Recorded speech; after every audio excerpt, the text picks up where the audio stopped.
El día de hoy tenemos un tema muy importante, la contaminación electromagnética en el hogar. Un agente invisible que tenemos en todos los hogares y que nos está enfermando de muchas maneras sin nosotros saber el origen del problema. El tema entonces se trata sobre cuál es la salud electromagnética en el hogar.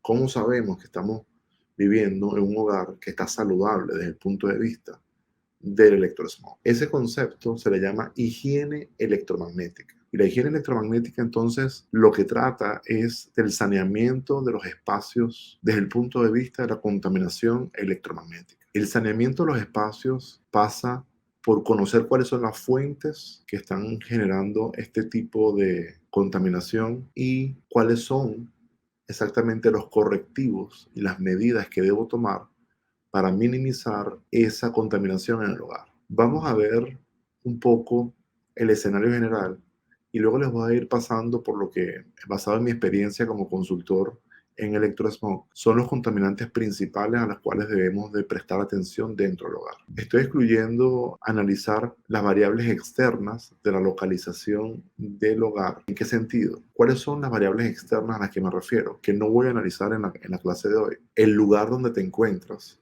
esa ubicación donde te encuentra su casa con respecto a líneas de alta tensión en el exterior, radiobases, de telefonía móvil, si se encuentra en una ciudad, una zona urbana bastante poblada, si su hogar está en un apartamento de un edificio muy alto, si se encuentra en una casa, pero una casa que es compartida, o una casa que le llaman townhouse, un apartamento de viviendas, o si por el contrario es una casa en el campo, en una zona natural. Todas estas son variables que van a también a tener una influencia en la higiene electromagnética del hogar y van a definitivamente tener un impacto, porque no es lo mismo estar en un apartamento en un piso 25, en una zona urbana muy poblada, en una metrópolis, que estar en una casa, en una isla, frente a la playa. Entonces, esos son aspectos externos que hacen una gran diferencia. Y podemos dedicarle a otra clase esa parte. Vamos adelante con la presentación que les vamos a estar compartiendo hoy. Y allí pueden ver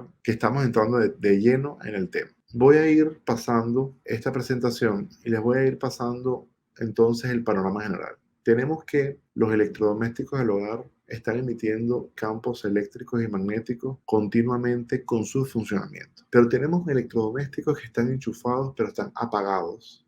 No están en funcionamiento, sino en momentos específicos. Ahí entra, por ejemplo, la licuadora, entran el secador de pelo, entra el horno de microondas, entra la lavadora, la secadora, entran este tipo de electrodomésticos. No están funcionando todo el tiempo. Muchos de estos electrodomésticos, ustedes pueden ver en la literatura, que están clasificados como altos contaminantes en el hogar. Porque cuando se hacen las evaluaciones electromagnéticas se ve que una secadora o una lavadora producen una cantidad de contaminación porque están requiriendo para su funcionamiento una gran cantidad de electricidad. Sin embargo, salvo que usted tenga una lavandería y usted tenga eso como un negocio, esa lavadora y secadora no necesariamente está funcionando todos los días, todo el día o toda la noche que usted está dentro del hogar. Entonces son electrodomésticos que su exposición a ellos y su daño va a estar muy relacionado con los hábitos de uso que usted tiene de eso. Entonces, usted puede pensar, basado en esta masterclass que vamos a dar hoy, al final, que eso no es tan importante entonces, ni la lavadora, ni la secadora, ni la licuadora, porque no son cosas que usa continuamente. Pero si en el caso de usted, por alguna razón, usted, por ejemplo, comparte su vivienda con compañeros de cuarto, estudiantiles, o está en una comunidad donde el lavadora secadora se usa permanentemente porque es una comunidad grande y comparten ese mismo espacio, entonces vale la pena considerar dónde se encuentra ese centro de lavado, en qué parte, qué hay detrás de la pared de ese centro de lavado, porque entonces aquí tenemos esta variable que el tiempo de uso es permanente o prácticamente muy continuo, entonces hay que considerar ese elemento dentro de la ecuación de la evaluación y el diagnóstico de cuáles son los principales agentes contaminantes. Porque aquí lo que se trata es que usted ubique cuáles son, en mi caso, en mi casa, en mi hogar, los principales agentes contaminantes. Entonces, en la medida que yo le voy a ir diciendo, usted va a ir relacionándolo con su casa. Veamos la cocina, por ejemplo. En la cocina, en el caso de la cocina, tenemos que no es lo mismo un horno eléctrico a uno que funciona a gas. Ya aquí, de por sí, ya es obvio la razón por la cual estoy diciendo esto.